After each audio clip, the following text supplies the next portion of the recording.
happened, and I go, are you kidding me? You know, like, for example, we had Soul Sonic Force at my birthday party. Ridiculous.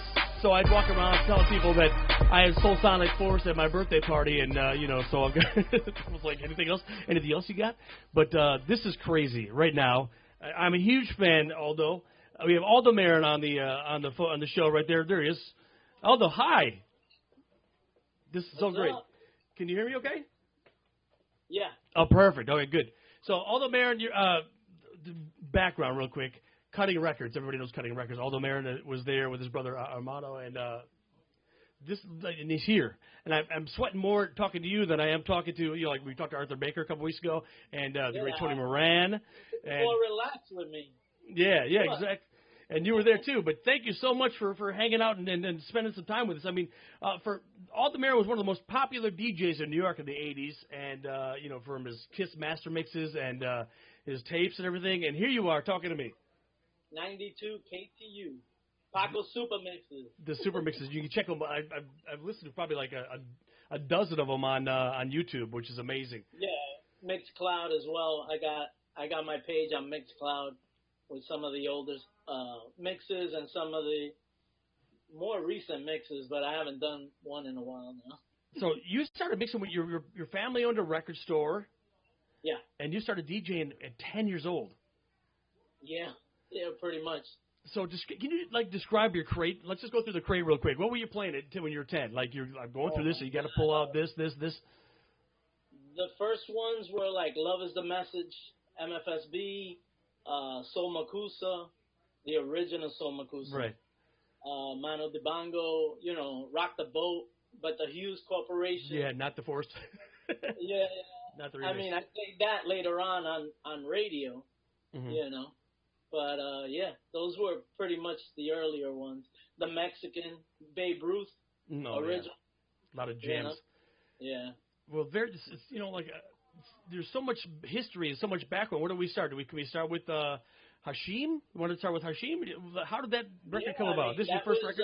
We're coming up on our 35th anniversary in November, and that was our first release on Cutting Records.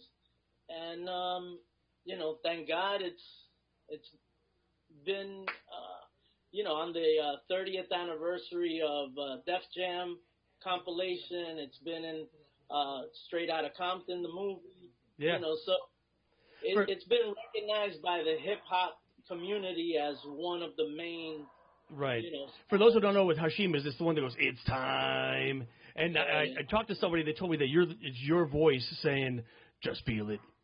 No. Just Feel It was Jerry Calise Jr., which is Hashim, the artist. Right. And I did It's Time. That was my voice. That's your voice saying it's time. Yeah. So that's even cooler.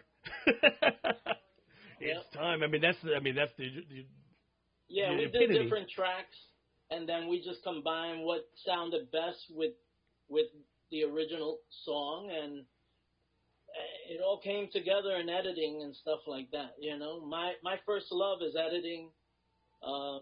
You know, in production wise, it's editing, mixing, that type of stuff. I know your discography is long and prominent. I watch Discogs. I see there's tons and tons of stuff even before Cutting Records. So that's yeah. I mean, another hip hop big one was Fantasy 3. Mm-hmm. It's Your Rock. I did the dub version, which was the instrumental that people used to, you know, scratch as well. And that was right before Nafish. That's okay. I just ordered it on Discogs last week, so I was hoping I was going to get it here before the big show, so I could look what I got. And then, but it didn't happen. So why am I bringing it up? I don't know. So you know, we always talk about the records that were on Cutting Records that were such monsters. Like I mean, all the Sapphire records, all the Cora records, all the Karina records. I mean, you're responsible for Wiggle It just a little bit. I mean, they're all prominent. Can we just talk about Sapphire for 1 second? I mean, she was your first female artist on the label. I mean, absolutely, our first female artist and the first freestyle artist. Does she just walk into your studio and say, "Hey, I want to make a record"? Or how that all happen? No, actually, we had the song before we had her. We had "Don't Break My Heart" with Omar Santana and Carlos Rogers, and we were looking for a female vocalist. She was the 17th vocalist that we tried on the song, and Albert Cabrera reached out and he was like, "Oh, I recommend this girl," and we took it from there. I mean, my wife actually gave her name, Sapphire, from some book that she was reading and stuff, and That's awesome. It's history. That's so amazing. It made it SA-Fire, so she was hot. You know what I mean? So it was cool. That's very. Cool. Oh my God! And then so Coro's got, I'm sure, a similar story too. Coro, actually, Coro was brought to me. Actually, first it was Giggles. Eddie Mercado brought it to us with the song Love Letter, which Todd was producer on, and Zahid Tariq. And from there, we made a relationship with Zahid and Todd, and Coro came into the mix, and it worked. So all this is happening, and I asked Arthur the same question. While this is happening and everything's happening around you, do you realize what you were creating at the same time, or was it all just another job? It really happened. It all happened very natural and organic. Thank God. From being on the radio to working with Arthur, at his Shakedown Studios, doing editing. At the very beginning, I was working for Arthur before we even started the label, and then once we started the label, I used to work for Arthur after 7, work at night, and then the day I would work at the office. So it got a little hectic, but it was worth it. I'm sure you wouldn't trade those times for the world. I mean, they're right in it. That's so great. How was Arthur Baker to work for? Now that we're talking, was he a good boss or? He was great. I mean, he was one of my mentors. He really let me do mixes with him and everything. I did the Goon Squad, right? Power Drill, and a couple of other songs with him. We did a lot of editing. I did editing for Sun City with a bunch of different artists. I was part of that album. That was part of history at that time, and it was such a day. I mean, the whole movement. It was like a giant movement, and in 89, I got on the radio myself, and I became a Billboard reporter. And the first thing I did was they said, "Welcome to the I'm a reporter now." And the first thing I did was I called Cutting Records. And I said, "Man, I need to get all your records." Because we'd go to record shop, and that's all I wanted to do is play Cutting Records because the sound, the Cutting Records sound was it a Herb Powers thing or what? I'm sweating. Thanks. Was it a Herb Powers thing that made the cutting sound so good? All the records sound amazing compared to anything else that you were playing. I was like, this is a cutting record. I mean, I always used to try to take it to the next level because since I was a DJ and I used to spin on radio and then at night, at clubs and stuff, I wanted the club sound to be on the record. Yeah. And so I added a little bit here and a little bit there, more than, I guess, other labels or other producers and stuff. And, I remember you told me that you had like 8 kick drums for Let Me Be the One, and you just kept compress. There was a lot of layering back then, yes. Yeah, it's amazing. We haven't spent a lot of time together, but the short time that we had, the conversation we had, I remember you telling me a story about how you would do your tapes and you record it. The bass line would be on one side, and then the tick would be on the left side. But then what you do is stop and change the plugs left and right on the turntable, so the tick would be on the other side. I remember that, huh? I don't. Every day I wake up going, "Oh, that's a great story. That's a good story." Yeah, amazing. I do a lot of the editing and then flip left, right.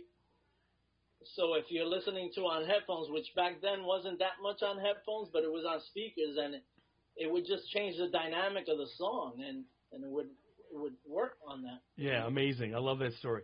So I want to talk real quickly before I let you go. Thank you again. Thank you so much for taking so much time. But I know there's a charity that you hold dear and true and dear to your heart. Let's talk about the Christian Rivera Foundation, if you don't mind, just really quick. Oh, yeah.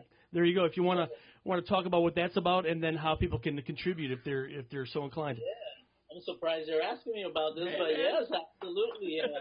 It's DIPG, which is a rare cancer that happens at the base of the stem, the brain stem, for kids, and it's really, really bad, really, really quickly for a lot of kids. You know what I mean? So you go to ChristianRiveraFoundation.org or .com, and you'll get like full details on all that. But you know, it's really John Gundy Rivera is the one that started it. Christian Rivera was his son, and he lost him about 10 years ago, and we're coming up on the 10th anniversary of the gala, and you know, I hope people could chip in and help on the cause, you know. That's amazing. Aldo, for everything you've done, thank you so much for, you know, the freestyle community and just, you know, the cutting community and the whole dancing. I got to ask you one more question. I mean, you've been in dance music your whole life. Do you dance? Can you dance? Well, I used to dance a lot. Can you pop? You know how to pop and no? Yeah. No. I used to hustle a lot.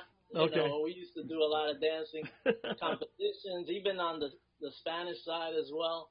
But yeah, that was my love, dancing and DJing, and you know, producing, editing, and even now, like, you know, we're working closely with TST, with Cutting TST, the label, and a lot of new acts like you've been playing, the Nick Cologne and Julio Mena. Yeah. We have Wendy coming out, TST featuring Wendy coming out on the 9th, November 9th, and Julio Mena, you know, the melody monster himself. The melody monster, yeah. We got some good songs and an EP coming out with him, so it's all looking good. You're a true pioneer. I mean, you've brought up Carlos Barros you work with Omar Santana, the great Chef Nunez.